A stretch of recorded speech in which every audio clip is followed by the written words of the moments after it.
ശാരദ ഈ ചെക്കൻ നിനക്കൊരാണോ ഒരു പെണ്ണോ അല്ലേ ഉള്ളൂ? അതെ, ഒരാണ് തന്നെയുള്ളൂ. ആ ആണ് തന്നെയാ ഇത്. 22-കാരൻ ഓമനക്കുട്ടൻ, എന്റെ സീമന്ത പുത്രൻ. ഇപ്പൊ +2 പഠിക്കാം. 2-ലോ? 2-ലല്ല മാവ, 12-ലാ. കോളേജിലായിരുന്നെങ്കിൽ പ്രീ ഡിഗ്രി എന്ന് പറയായിരുന്നു. ഇതിപ്പോ സ്കൂളിലായതുകൊണ്ട് +2 ആയെന്ന് മാത്രം. കാപ്പി താമ. ഞാനിപ്പോ വരാം, വാ. എന്നാലും എന്റെ ഓമനക്കുട്ട, എന്താ ഈ പ്രായത്തിൽ ഇങ്ങനെ വേഷവും കെട്ടി സ്കൂളിൽ പോവാൻ നാണം ആവണില്ലേ നിനക്ക്? എനിക്ക് നാണം ഉണ്ടായിട്ട് എന്താ കാര്യം? എന്റെ അച്ഛന് വേണ്ട ഈ പറഞ്ഞ സാധനം. 10th കഴിഞ്ഞപ്പോ ഞാൻ പറഞ്ഞത് എന്നെ ഫൈനാൻസ് കോളേജ് കൊണ്ടാക്കാൻ.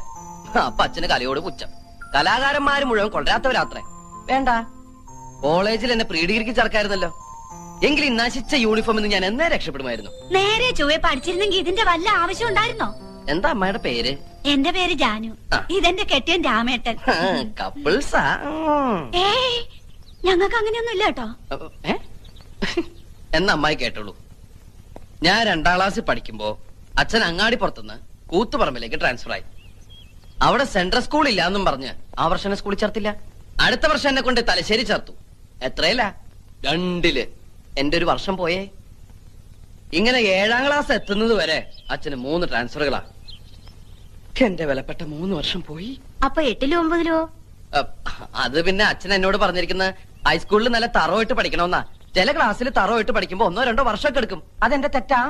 അല്ല ശാരദേ, ഞങ്ങള് പെണ്ണു വീട്ടുകാരോട് എന്തു പറയും? പെണ്ണു വീട്ടുകാരോടോ? നിനക്ക് കല്യാണം ആലോചിച്ച് വന്നതായിരുന്നു. വേണ്ടായിരുന്നു. എന്തായാലും ആലോചിച്ചതല്ലേ, വേണ്ടെന്ന് വെക്കണ്ട. 4 മാസം കൂടി കഴിഞ്ഞ എന്റെ പരീക്ഷ കഴിയും. പിന്നെ ഞാൻ ഫ്രീയാ, വെറുതെ ഇരിക്കത്തല്ലോ. അല്ല, പെൺകുട്ടി എങ്ങനെയുണ്ട്? കജോളിനെ മാരി ഇരിക്കോ മനീഷക്കൊരുള്ള മാരി ഇരിക്കോ? രണ്ടായാലും ഞാൻ ഓക്കേട്ടോ. മൂത്തവരോട് തോന്നിയ സംഭരണം കേറി പോടാവത്ത്. വരട്ടെ ബ്രോക്കറമാവാ, വരട്ടെ ബ്രോക്കറി. അപ്പൊ ശാരദേ, ഞങ്ങള് നടക്ക. മോന്റെ പഠിത്തം കഴിയുമ്പോ അറിയിച്ചാ മതി. അപ്പൊ നമുക്ക് ആലോചിക്കാം. ഞങ്ങള് ജീവിച്ചു